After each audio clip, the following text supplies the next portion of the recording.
I applaud you. But his issue is not with you. He's 25 your issue is getting the vote. That's right. That's what we're trying to get the crowd. Basically, so they don't get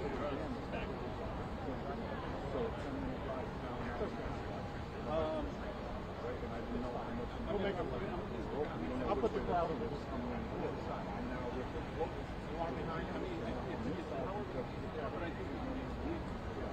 Oh, you're right. They won't be able to hear. Right. So we'll put them on either side. Encourage the crowd around here. He's not mind them. He's on the other side. It's all going to work out fine. This isn't your first rodeo, I'm sure. It always does. How about some water, guys? I don't appreciate it. Yeah, thank you.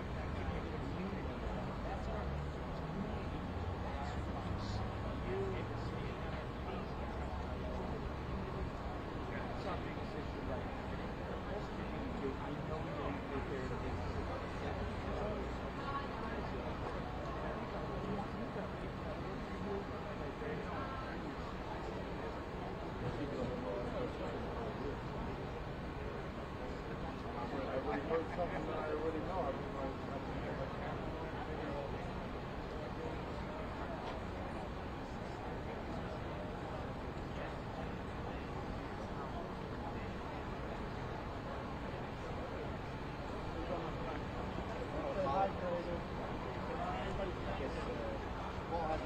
Thanks so much.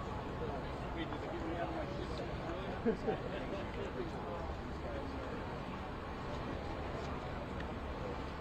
Get some for the speakers. Well, fortunately, the rain is not here. Drive-through again here. Live it in drink. What's that? Drive-through again. Live it in drink. Did you already? Yeah. Something you want? Yeah. Hard? Heavy? I close it. This gets out. How your friend? Hi. How are you?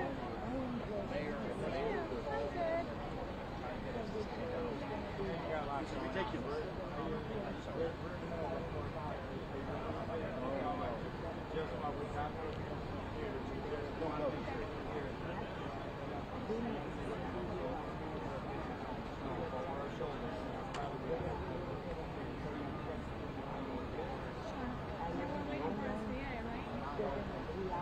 we've got to work together to get accounts to get signed those out of those. I would say that if there was enough damage to repair for the cost we had last year, that there would be plenty of reasons to justify that.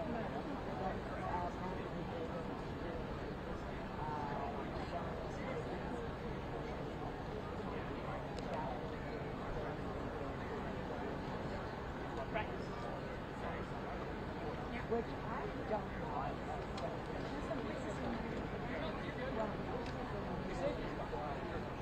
What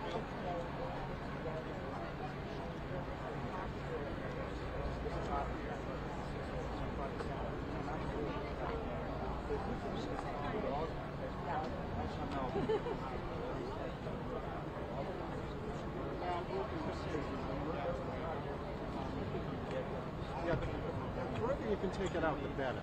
Only because I want to get the crowd to hear. I'm sorry? I said if you could take this out just a little bit more. Oh, what, like the... Yeah, but you don't want to, you got a long cord there. This way I get more people to hear him. We usually like to be further in. I didn't set this. I would have set it up further back. Yeah. One more foot. One more? To get to the yellow line? Oh, yeah. That works. That works. Now we can get people to fill in either side. I've already been in a meeting with my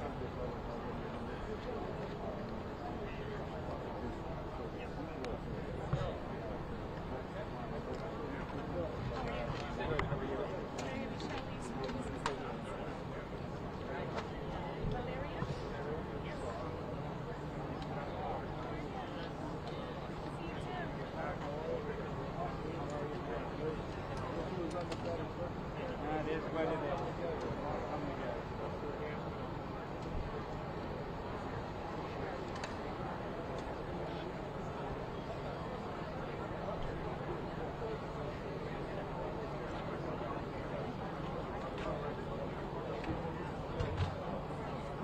Yeah, but FEMA's real clear. They're not doing anything. They're clear. I was here Friday with FEMA's guy. They're only here for residents, and the residents owe money.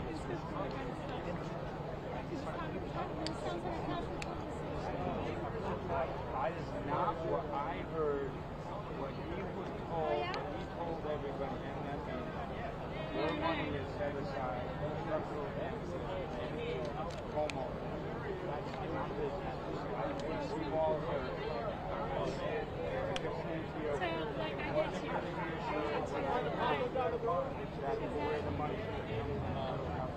How are you? Good to see you as well. Here to help in any way we can. Of course. We're all like, everybody's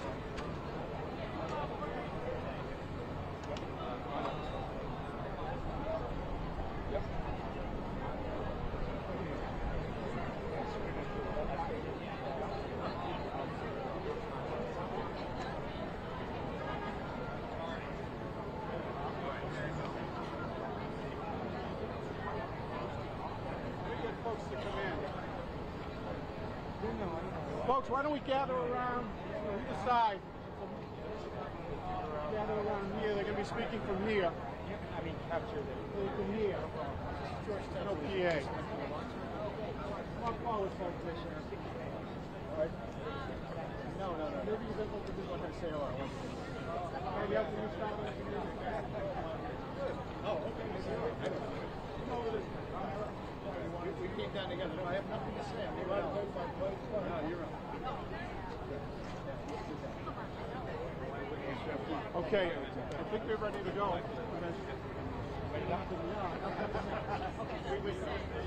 Folks, may everyone just back up so he could just do his press conference, and then you guys could ask him whatever we need to, okay?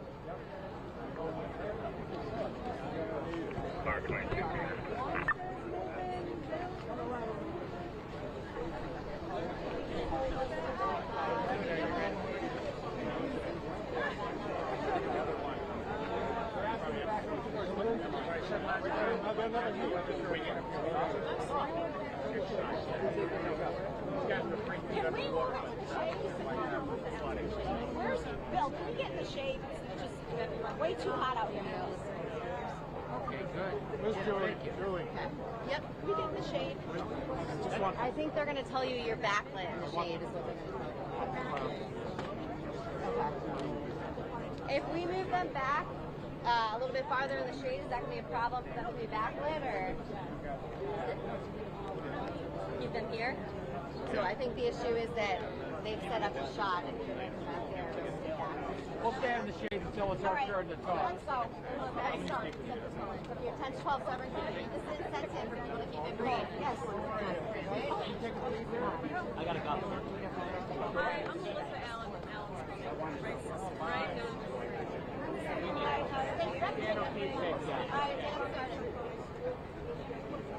All right, you ready to begin? We're ready. All right, I'm going to go ahead and get started. First of all, thank you to everyone Guys, I'm going to get started. I'll shout this way just to get us started. If folks want to fill in a role, please feel free. I'm going to talk this way, and I'm going to apologize for this angle. It's not my best angle. All right, so first of all, thank you to everyone for coming out today on such short notice. My name is Dan O'Keefe. I'm the commissioner of the DECD.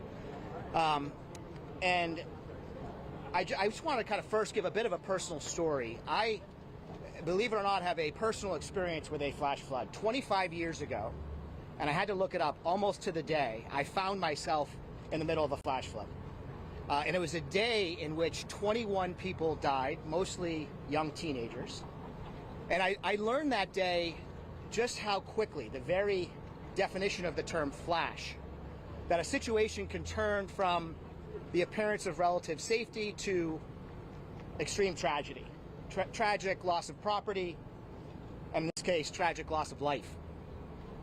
So today, I'm thinking about the Joyner, the Roskowski, and the McIsaac families, all of those affected. Today, the governor and I have been touring impacted businesses here, and I experienced a range of emotions. I found just profound sadness at just how extreme the damage is here, but also hope and optimism. You know, as you talk to members of the community here, you realize how much folks have stepped up, how much this community has come together to start the process of rebuilding. This is one of those moments where, in the worst of times, it can at times bring out the best in people. So I want to thank our first responders. I want to thank everyone who is in the process of helping to rebuild. And I want to thank our communities for your patience and your engagement as we do so. So towards that shared goal, today we are announcing a $5 million grant program, which will provide up to $25,000 per affected business. This is intended as stopgap funding, so we wanted to come in very quickly and provide that funding while we continue to pursue and await federal funds. Businesses can apply for everything from cleanup to their lost inventory to their lost revenue. The goal here is to really help these small businesses, which are the lifeblood of our economy, start the process of reopening. We at the DECD will be conducting a bi-weekly virtual webinar, for lack of a better term, where we will be consolidating information from the various state agencies, what we're all doing to help with this process, and really try to get as much information out as we can into the community, as much of your feedback back, and answer any questions you might have. Sheila Hummel, who's our director of our Office of Small Business, she is here. She does have flyers that she can hand out with all of that information on it. Today, we will be hearing from some of the businesses that have been impacted, from our municipal leaders, First Selectwoman Dragonis of Seymour and First Selectman Temple of Oxford, from our state officials with an update on our collective response, and finally from Representative Hayes, Senator Blumenthal, and Governor Lamont. So now I'd like to invite Mike Abe, a small business owner here in the community. He is the owner of the Route 67 diner you see behind us, to share some words. Okay, when you tell me start, can I? First, I'd like to thank you so much, deeply from all our hearts, the governor being here. Thank you, thank you, thank you. We cannot thank you enough. Also, I'd like to thank you, the Valley, Seymour, Thomas, Nicole, Anne-Marie, and more. As all of you know, we came Monday morning and it was a disaster to all of us. I lost 67 family diner. I lost from fork, from spoon to walk-in cooler. I lost everything.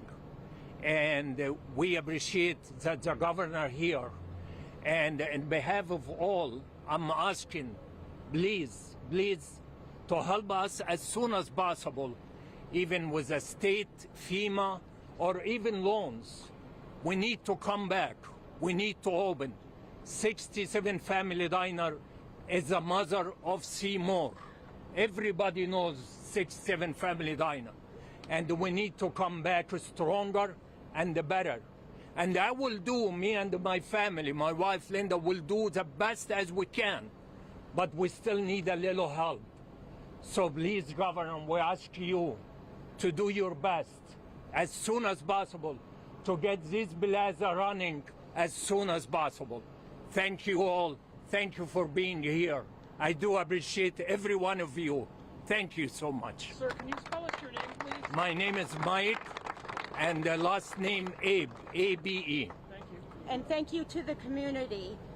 We wouldn't know what to do without you. We thank you from all our hearts. Thank you.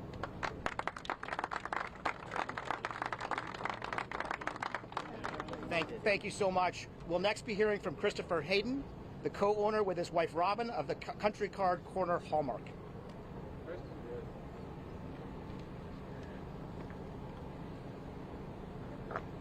Hi, I'm Chris Hayden. This is my wife Robin. We own the Country Card Corner, the Hallmark store here in the plaza. First, I gotta like to thank the governor for coming down. Appreciate that very much. The state showing an interest in what's going on down here. I gotta thank the fire department, the emergency management, the first selectman of Seymour has been doing an incredible job, as well as the player and his family. They're doing what they can for the amount of time that we've had here. I think all the store owners. I'm a former Marine, so to use a military term, it's just fog of war. We haven't processed what's going on here yet. It's just, we've been here for 46 years. It's a second generation business. 3 generations have worked here. And for the stream to come up this high and do what it did is just incredible. We've never experienced anything near this at all. So it's just unbelievable. What am I leaving out? It's hard to process what to do next. Yeah, we're trying to figure out the next process. We've got so much work to be done still. Like I said, we're glad that the state's here helping us out. Everyone's been great. I'm sure the state's going to step in and not let the businesses fail. And we're glad all you guys are here and showing an interest, so we thank you. Thank you. Thank you.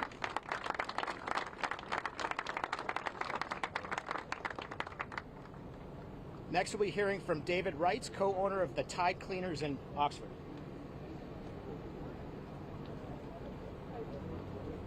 Hello, I'm David Wrights. This is my wife, Emily.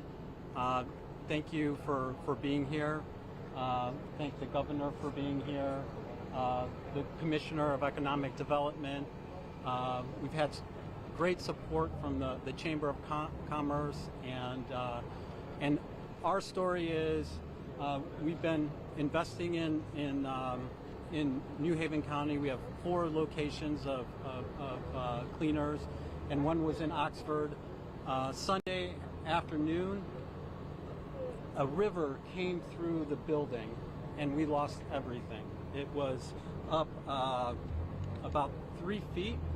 The good thing that we found out Monday morning, it was just below the close, so we ran circles back to our main area in Meriden where we do processing, brought all the clothes back over 24 hours, and there's a period of shock. The building's compromised. There's no insurance. We're in a floodplain, so nobody's insured.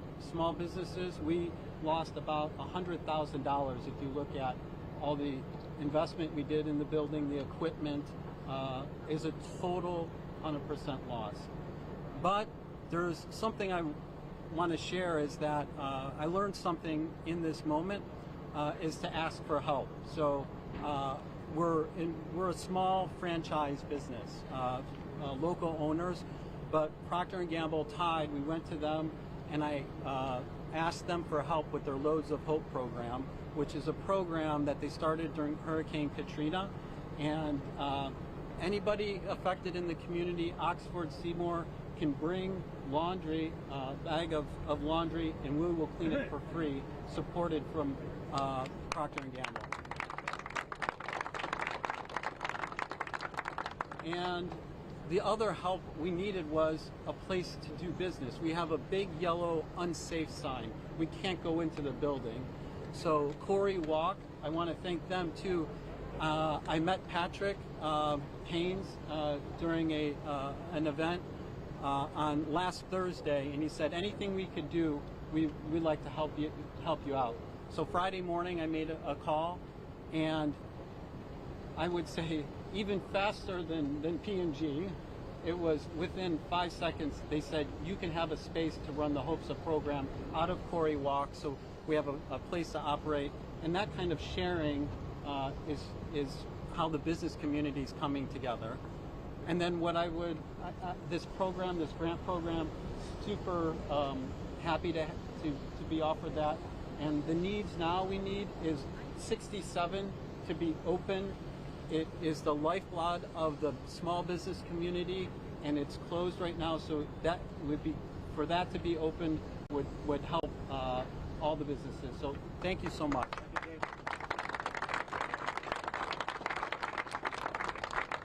Next, we have Temis and Nicole Claridis, whose family has owned the plaza you see behind us for over 100 years.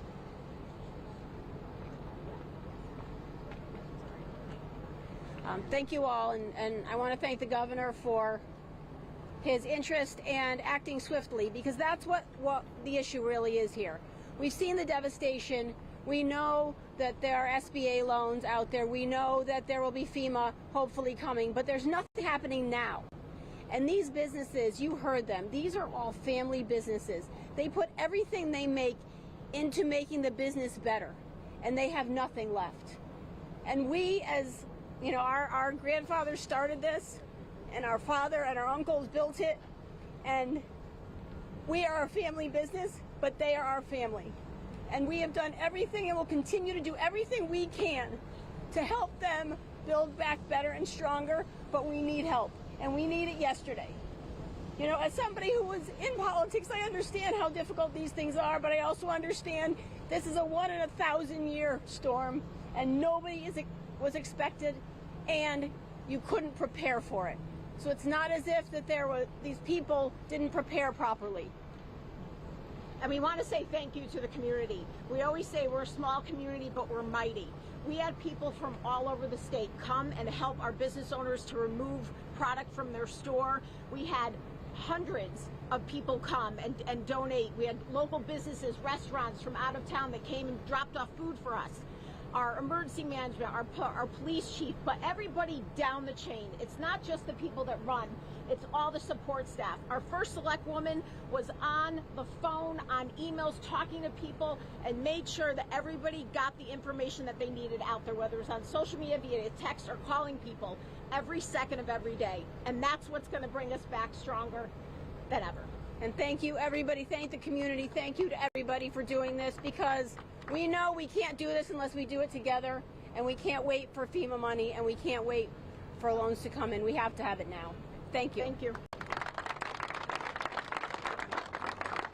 We'll now hear from some of our municipal and state leadership, starting with Seymour's first selectwoman, Anne Marie Dragonis, and Oxford's first selectman, George Temple. Together, right? Together. As always. So, thank you all for coming out here. Thank you, Governor, for touring the site. We appreciate it so much. And as we spoke before, Seymour and Oxford, very small towns. Main Road 67. It connects us. And without 67 being open, we have nothing. But it wasn't just 67 that was affected. It's also businesses on 34 and families on 34. So the main thing is, we want the small businesses. The small businesses are what makes Seymour and Oxford. Our residents, they've lived here, their family here, they've been here for generations on top of generations. For the families that were affected here in the plaza, it's devastation. They have nothing. They're small businesses, they have the COVID loans from the time COVID hit, and now they're just coming back from that. They need something else to help them. Maybe not a loan, maybe grants, maybe just front them the money to get them up and running. But what we really need, and what I'm hearing from my residents, are the roads. The roads need to get done. We have Oxford students are starting later because of that. Without the roads and the infrastructure, we have nothing. George. Thank you, Anne Marie. Yesterday, as I was driving through the town, I came upon a lemonade stand that was put up there with a bunch of little kids for a quarter lemonade. And the proceeds were going to go to the relief fund. As I went in there and talked to those kids, one of them couldn't be any more than 5 years old, came over and said, "That man just gave me a check for $300.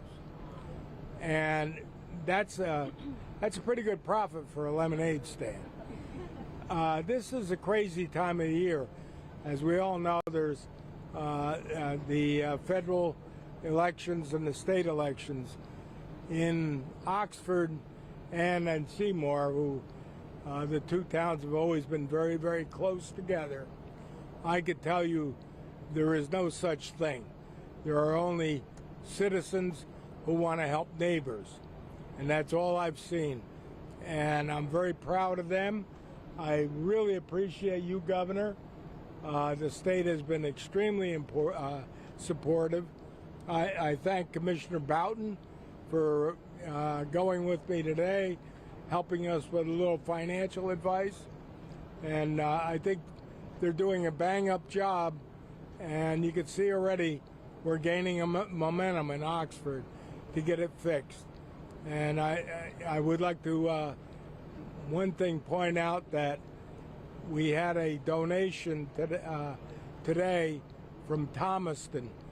The firemen up there did a boot drive, and the amount of the donation, what they collected, was $18,000. So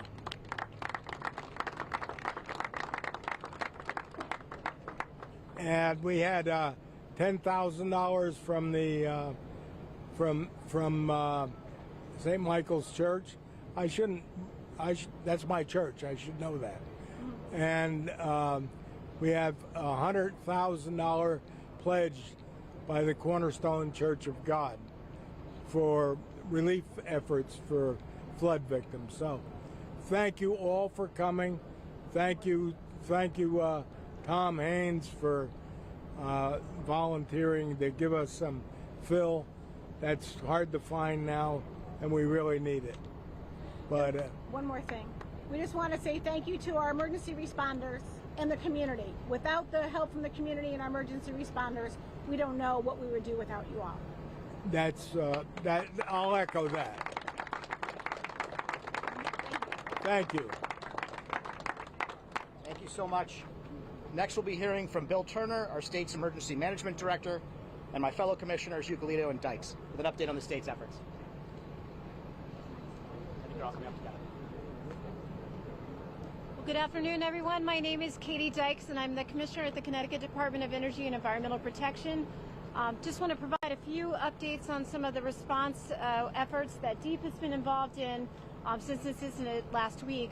You can see from the flaring over here some of the work of DEEP's emergency response team who've been working hard around the clock to help recover a lot of propane and oil tanks that washed into the floodplain, even a car that's been wedged under a building and a culvert. We've seen some extraordinary damage as a result of these storms, and our spill response team is helping to recover hazardous materials and make sure that they can be safely flared here.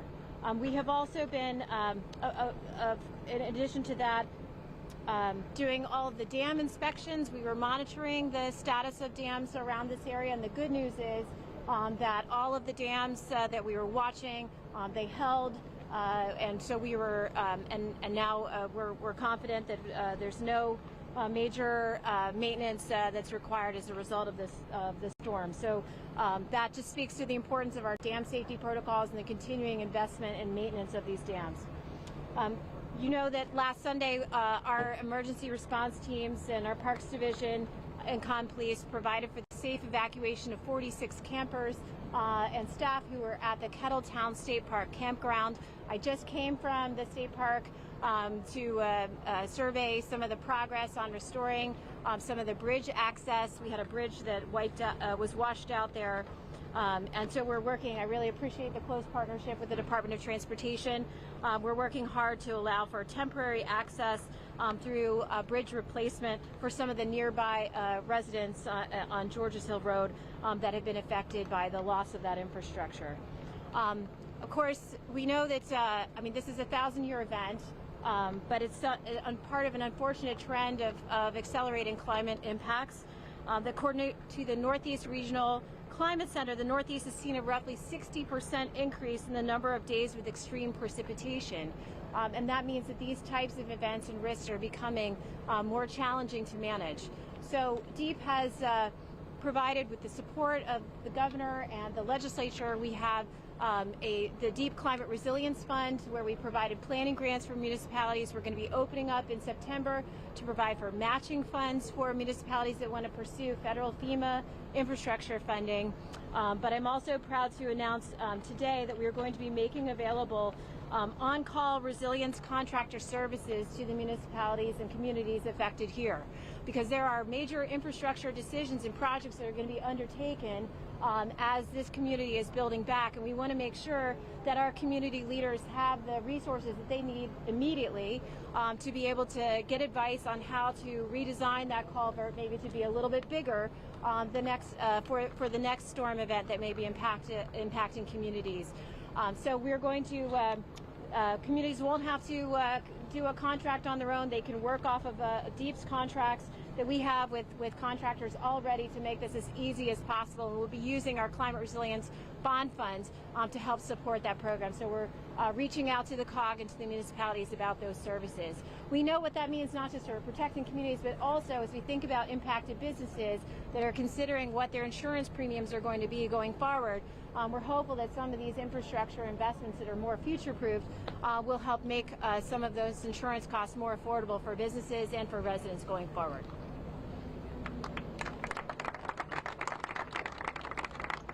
Good afternoon. My name is Bill Turner. I'm the State Emergency Management Director with the Connecticut Division of Emergency Management and Homeland Security. I'm going to keep my comments brief. I know the public probably really is looking mostly for an update on where we are with getting FEMA and the Small Business Administration in here. So I'm happy to report that we'll have teams arriving on Wednesday, primarily starting to look at New Haven, Fairfield, and Litchfield counties. That's the next step in our process to seek federal presidential disaster declaration. We need to get them in here to survey the damage, just like we're doing here today, and confirm what we're already telling them, and then we have that declaration drafted up, ready to go as soon as they're done their assessment at the end of the week to submit to the president for that major presidential disaster declaration. It goes without saying what we saw with this floods are unprecedented. You've heard a 1,000-year flood. You hear the numbers, you hear record being broken constantly, and we know that the FEMA process to get that declaration takes time, so we're really happy to hear that state agencies are stepping up to fill those gaps for those immediate needs right here and right now. So what we do ask is that you, as the public and the residents and the businesses, please continue to report your damages. We need that data. Reach out to your local emergency management office. Report your damages, because we need that to be able to tell our story to get that declaration. If you're in need helping clean up, please visit crisiscleanup.org. There's amazing voluntary organizations active in disaster that are out there right now looking to help people clean out, muck out their basements, get their lives put back together. And we heard Commissioner Dykes and other agency commissioners talk about state programs that are available, because the idea is here we know there's needs, and we want to make sure that as we're addressing those immediate needs, we're also looking to mitigate the future impacts of storms of the future. How can we prepare and make our communities more resilient? So all around, we want to get you what is needed. I'll be sure to take any questions on that, but I just want to say that please, can't emphasize enough the importance of continuing to report your damages so that we can pursue that federal declaration. Thank you. And I'll turn it over to Commissioner Euclid. My name is Garrett Euclid, Commissioner of Connecticut Department of Transportation. Over the past 8 days, DOT crews have been working every single day, including weekends, multiple 24-hour shifts to continue to first secure all of our infrastructure, remove any debris that would be causing future damage to our infrastructure, and assessing the damage that has been done to our bridges and roads and culverts. We've gone from around 27 state road closures down to 11, and the number continues to go up and down. As we remove debris, we identify future concerns that we need to address, but we are continuing to make progress. We triaged a lot of the most at-risk locations and those that had homeowners with no access outside of their property. That was our top priority, to make sure that emergency vehicles had access to those homes. And that should all be resolved today. So as we move forward, we are continuing to open more roads as we move forward and developing alternatives to either a temporary solution, opening a single lane where possible, and then work towards permanent solutions to other major structures that we have to address. So encourage everyone, ctroads.org is where we're posting all of our state roadways that are impacted. That does not include any local roadways impacted. but that's where every day it will be constantly updated with any closures, removing those that are no longer impacted. Thank you. Thank you, Commissioners and Director Turner. Next, I'd like to introduce Congresswoman Hayes. Thank you. I'm Congresswoman Johanna Hayes, and I don't represent this area, but I came here mostly to listen, and I think to echo what we heard from our Department of Homeland Security. FEMA goes through several stages. We got that initial first declaration, but now we're in phase 2, and it is going to be incumbent upon us to tell our story and document our damages. So I am encouraging everyone, even if you think your damages will not be covered, we need for them to be reported. And it's not on a town-by-town basis. FEMA looks at it by the county. So in order for us to meet that threshold that we're trying to be able to at least provide some federal support for individual damages, we need for all of this to be reported. So that's what I am encouraging people to do. Also, to report damages to your insurance companies, even if you think they won't be covered, because FEMA only covers unreimbursed damages. So it really puts us in a position to say, this is what it looks like on the ground in the state of Connecticut, and this is the actual value of the damages that we are faced with. I want to echo everyone and just thank the governor, because FEMA does take time.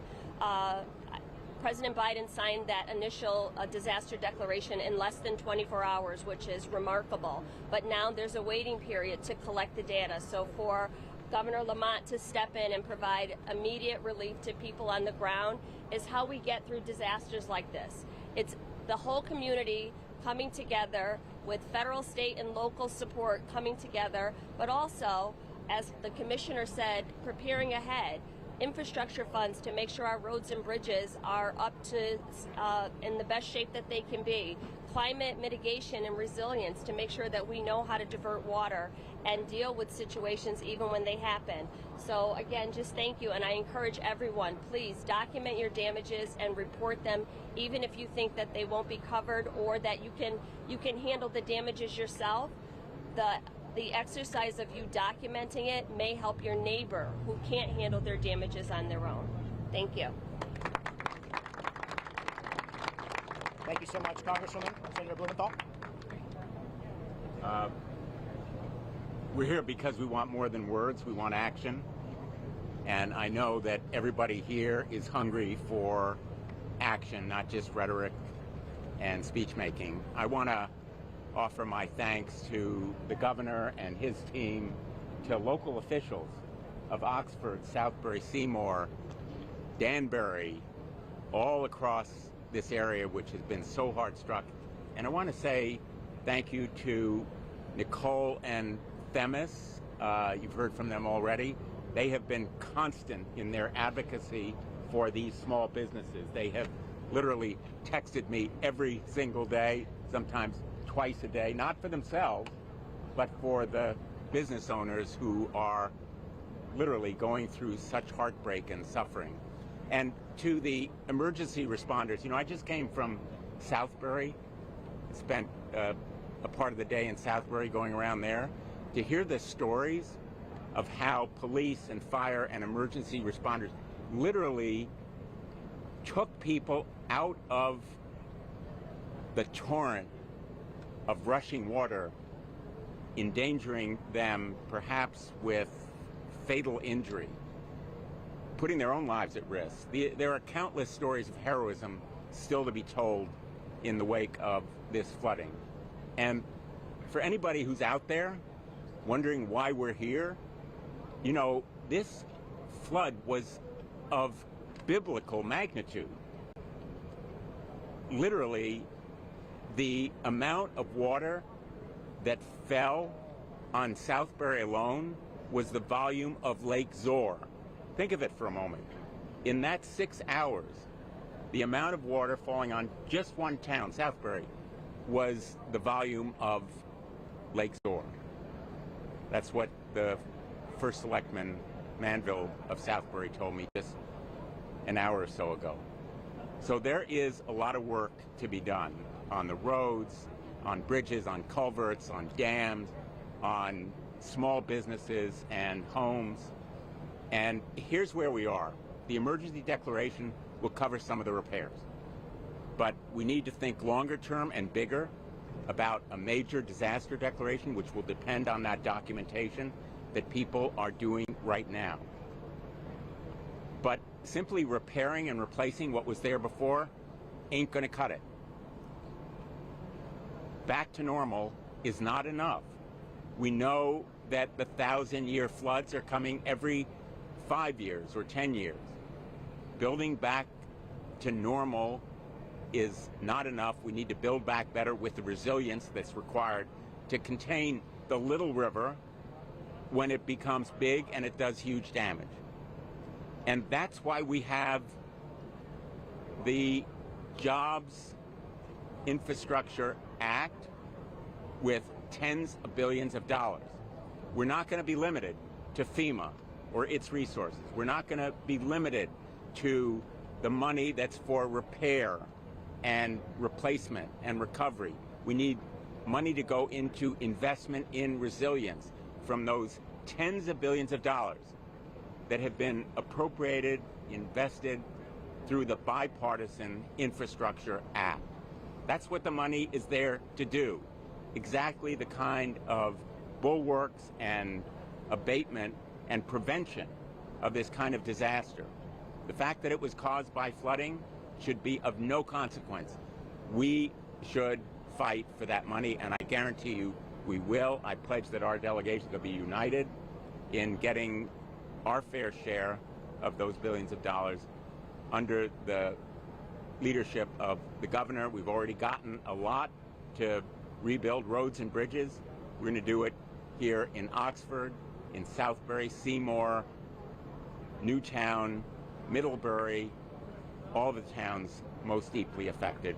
And I want to thank all the folks who are here from Oxford, all the commissioners for standing with us today.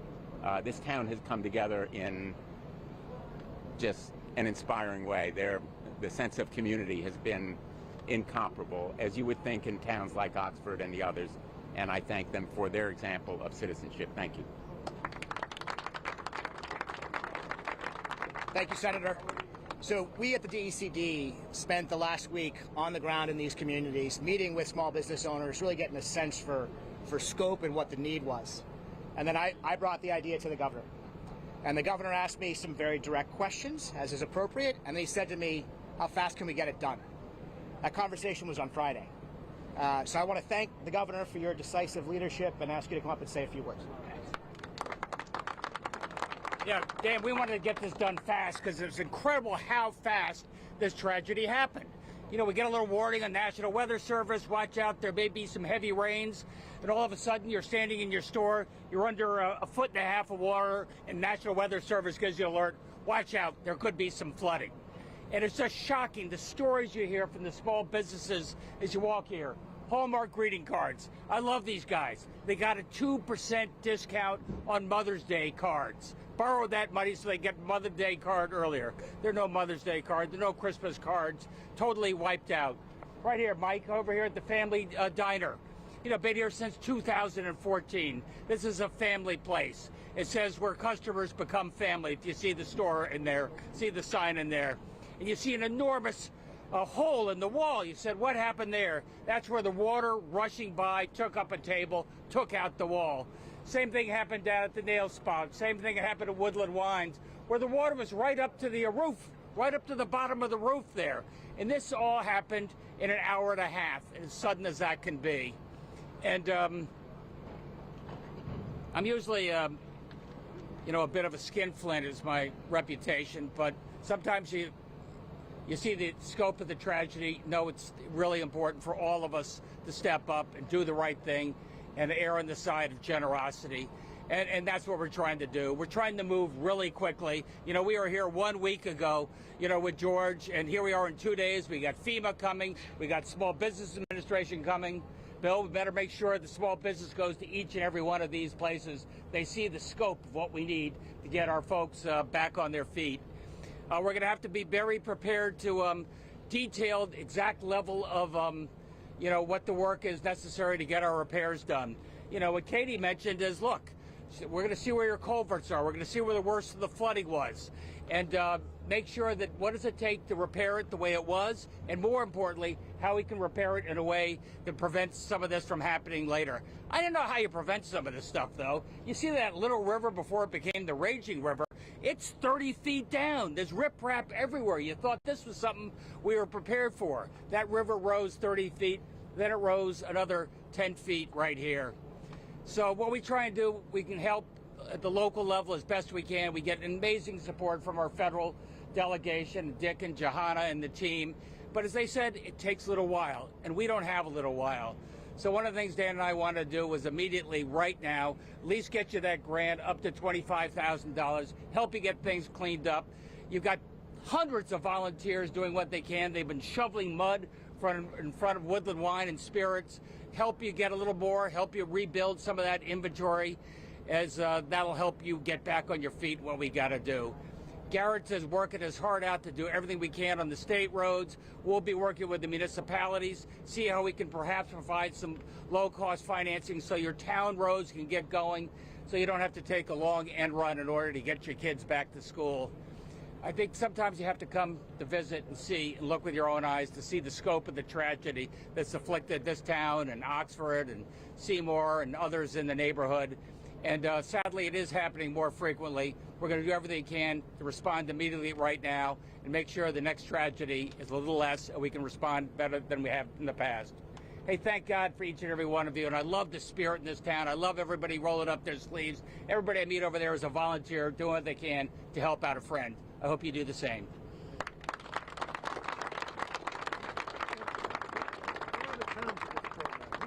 We're going to take Q&A. I'm just going to close a little bit of information. Probably will answer some of those questions. So the application goes live on September 3rd.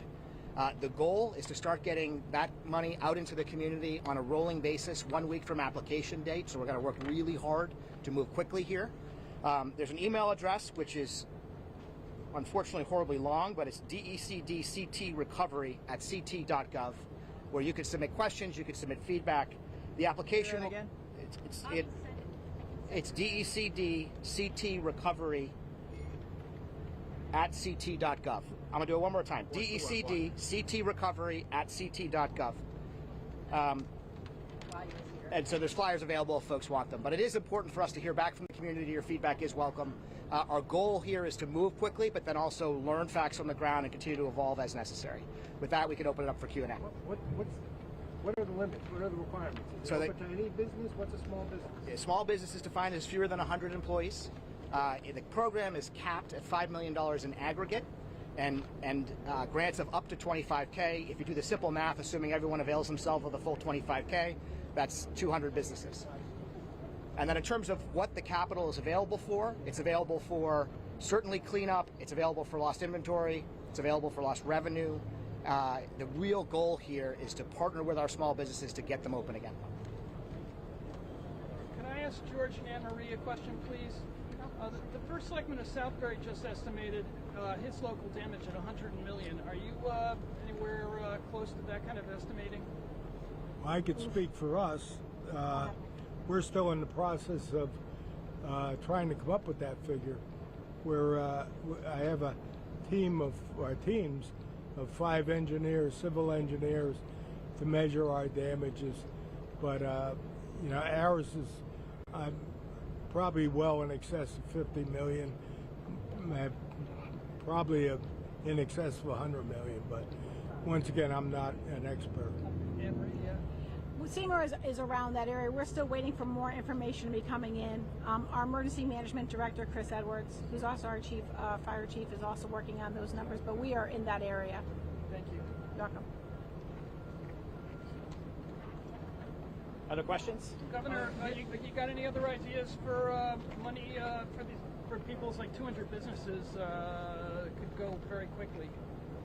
Or Dan, do you have any other ideas to give the governor? How about that? Yeah, no, look, this is a rapidly evolving situation. Our goal, as I said, was to move quickly while we continue to pursue and expect to ultimately receive, particularly with the Senator's assurances, federal funds. And then some amount of this capital will also be available from insurance. Not flood insurance for small business, we understand that, but some of it should be addressed by insurance as well. We want to learn all of that and then address needs as we understand them. So the goal here was to move quickly, but also to evolve as necessary. Bill, And you there, said there will be federal money available right away, but just not the total amount that we hope to get through the SBA, through FEMA. The SBA will provide loans that are at very, very low interest to help with some of the repair and recovery efforts, but our hope is to supplement it with a lot more.